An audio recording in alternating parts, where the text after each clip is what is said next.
Yo, the old world's doing really well right now. I just got back from a tournament with 18 people. Why are you laughing? I know that's great. That's good for you guys. That's awesome. Really happy for those guys.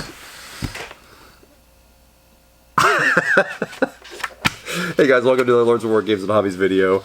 I'm Chris, this is Jay. We're just doing a quick little market update on Old World, and obviously having stupid fun. We're just being silly. And we just wanted to chat about a little bit about one thing that kind of is interesting about the Old World and how it's kind of manifested into stores is there's this interesting dynamic where, like, because it's small and it's come back after so long, the people that are playing it are very committed to its success because it's something they want to see happen. They want the game to succeed. Passion is really good. Yeah. They want it to last. They want it to be around. They want more people to play it. And that, honestly, I've seen it. It's actually awesome to see. Really good. Yeah. I've seen it in other small communities, and it's actually what it's going to take to keep this thing alive and going. But the kind of flip side to that, you know, putting my business hat on. You're right. It is the shill hat. Shill hat's coming soon to the merch store. The flip side of that is that they'll also say things like, "Oh, it's doing really well," because they want that to be true, right? And ultimately, from the business side, we go, well, there's not really much to buy. We've said this a lot of times, like, and as a hobby store that sells, you know, stuff, Old World is still this like really tiny product line where you have like a couple of core boxes, some books to sell, and that's it. That's it. And there's been, obviously, it doesn't help that there's some bottlenecks. Like, I would love to sell more bases. I know if I had the full complement of bases for about 2 weeks, and then everyone bought them all. Like I had all the sizes and denominations, and then recently I got some movement tray kits and sold a few of those, and we got a small restock of Old World books, and they've been still selling okay.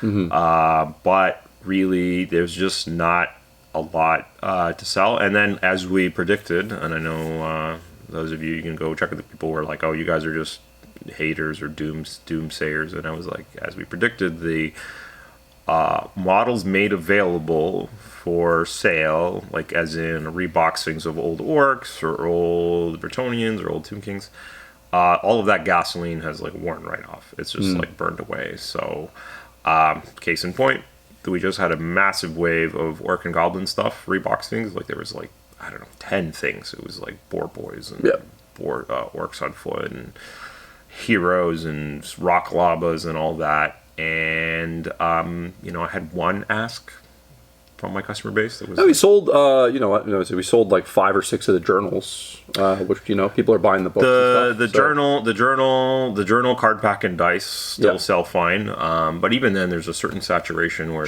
it stops, right? Yeah. Like I think, if you can get 5 and sell 5, if you bought 7, would you sell 7? Probably not. It starts, there's a certain number where it just teeters and that's it. Everyone who wanted it gets it. So what does this mean? It means that some factions will be more popular than others, but it probably means that the overall, there's probably the big people that were in the mega hype at the beginning, that's already kind of calmed down. They've kind of like, some people have like... Yeah, you think like a lot of people bought Tomb Kings and Bretonnians just because they wanted to get into Old World. Yeah. Probably not because they wanted Tomb Kings. There's also some lag, like, between buying those armies and playing, and there's always like, you see this in anything, you just give them 40k, like a new person gets into 40k. This does not mean that they're going to be in the store playing and building 40k. Inside of 3 or 4 months. They may never get to that stage. So now if you already have a smaller niche game with less people interested, that's even harder to come by. So like, we're very fortunate. We have like a couple of people, that I'm actually very proud of. One of my customers, he managed to like get in, that was like his first dive into miniatures, and he's got his Tomb Kings built. And it's crazy. Playing, I'm like, good for him. It's really wild. Good, really good. So that's like a slight issue, but I think the bottleneck has also created a disinterest. People have just gotten thrown in the towel a bit, and so that's heavily limited the growth this game might have had. It's just like so if you can't get the thing, you move on. A lot of the people that are playing it right now, it's worth pointing out, we've said this in other videos, are people that had pre-existing collections, right? That's basically everyone. Basically everyone's playing So right if now, you have 10 or 20 players, you may have one or two that maybe are brand new and manage to find some things, or they're 3D printing armies, etc. Now remember, if they 3D print an army, it's not supporting the game at all, because the stores, if you're all about like buying your models from a local retailer, then they make $0 off of that. So how is it doing? It's doing about what we thought it would. It's doing okay. Like, people are playing it. Like, I mean, here in the store, I've had to not had to, but I've started to move into like running some leagues. I basically started installing, surprise, surprise, little events and campaigns that give the Old War players a way to spend a little bit of money in it for some. So, like, for example, if you buy a ticket for a league or a tournament, that's like little, because like I know that they've got armies. I know they've got they might need a few hobby supplies to paint a few models, but there's not there's no new high elf release for someone to come in and pick. It's a way for us to like make them feel like they're supporting the store, and then people, most people want to do that, right? So they don't want to just come and just use the space and just kind of feel bad about it. Or whatever, and right? again, the majority of them are doing really well, and and that's great. Like, to Chris's point, they want it to go, but so we've now kind of entered the middle stage where.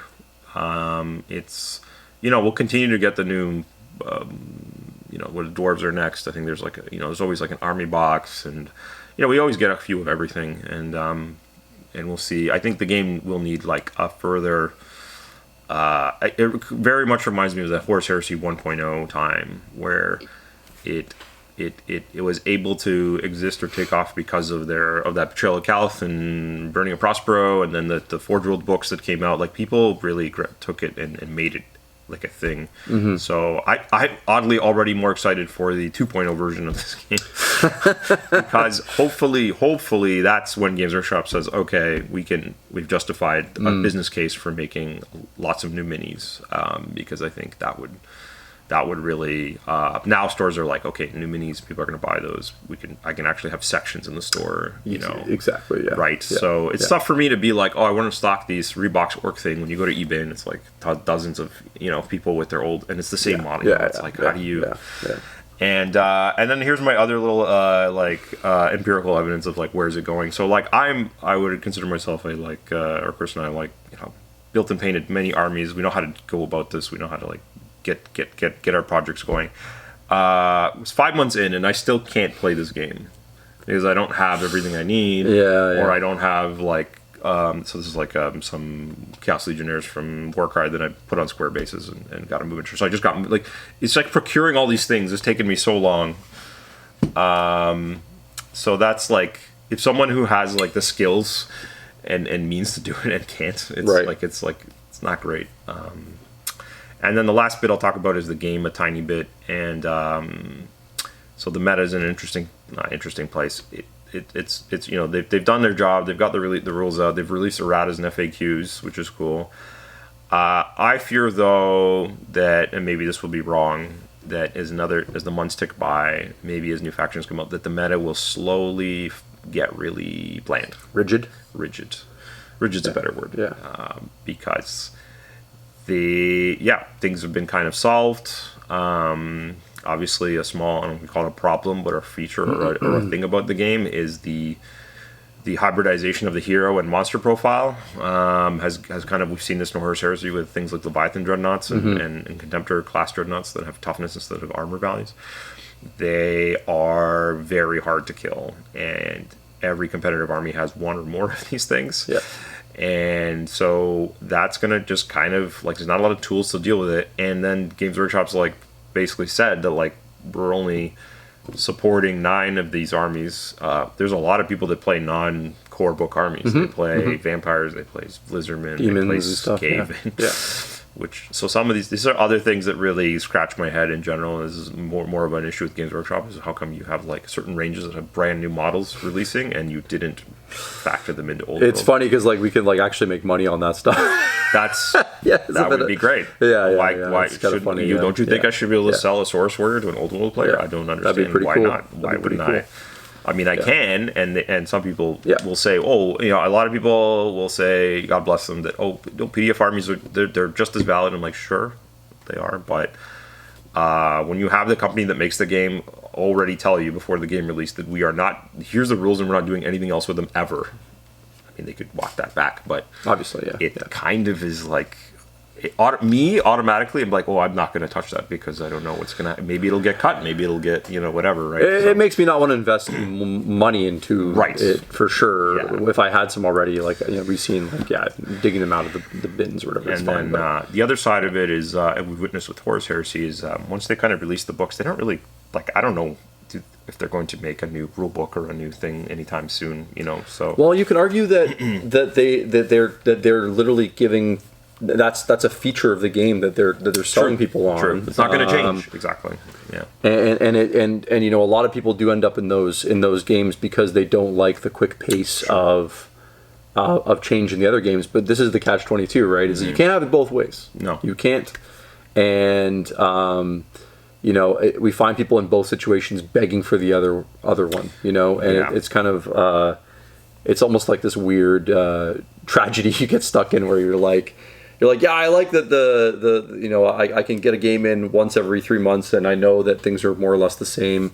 But man, it would be cool if this unit didn't suck so much or whatever, you know, like, and it's like, well, honestly, I think the solution is not that difficult, but then you could argue that print runs might be a problem for, I don't know if they can justify printing a certain amount that they think they can sell, but like Old World probably, it's funny, Horus Heresy doesn't need it because everything's Space Marines, but Old World kind of needs codexes, like army books. Like, not just, I know you have journals, but like something a little more substantial where like you tinker with every unit in a roster, like, and every, you know, a couple years you like go through, maybe they'll do that, I don't know. But anyway, that's just kind of my like observation. You know, feel free to be like, no, you're wrong. You are probably, maybe I am. Like, I mean, the people that are playing the game here in the shop are all enjoying the hell out of it. So I'm not really, I don't think it's a problem yet, but I do hear murmurings about like, you know, I do have the like, oh, you know, the little anecdote here is we did a 1,500 point league. I purposely chose that to kind of like, make it a little easier stepping off point for newer players or people who are just getting into Old World or haven't played Warhammer in a long time.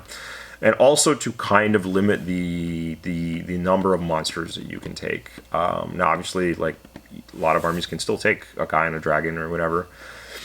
And yeah, you do have a lot of like, you know, that game was fun, but man, I have no answer for this guy or that guy and whatever. And I've heard from other players, been like, you know, one guy was playing dwarves, and I was like, oh, you should be able to deal with these things. You have like artillery and stuff, and they're like, no, our weapons only do D3, and they've kind of really, lowered that power level of the really power. There's a few things you can, tricks and things you can do, but We'll see. And ultimately, this is another reminder that you know, we need to separate what we see with our eyes in terms of like people playing a game and whether or not it's like doing well on a business level, right? You know, I mean, it has one main thing going for it. It's part of a huge company or whatever. Like, so that is not a little vacuum in its own thing. It's like. You know, so it will live as long as Games Workshop keeps wanting to make it, and they don't usually do things in that short of a time span. So like it'll probably continue rolling along. So, but I mean, if you want it to succeed, buy things from your local hobby shop that are Old World, and they will maybe keep the section in their store. Yeah, and that's the best you can hope for right now, I think. And maybe when we get to the fall or something, they'll have some or whatever. Whenever they've done the first in phase 1, I guess, which is probably all the 9 factions. Maybe they have like a plan for like, I don't know, more restocks and I don't know, things like that. Maybe something to keep it like rolling. We'll see. Cool. Campaign book maybe. Yeah. Well, hope you enjoyed this Old World market update. We'll probably do another one in a couple months. Yeah. You know, things don't change too much, so maybe after Dwarves we'll do one or something. Sure. If you like these kind of videos, like and subscribe. We have a Patreon where you can support us. We're getting close to our 10 members, which means there'll be some exclusive content soon. And thanks for tuning in. Take care. Bye.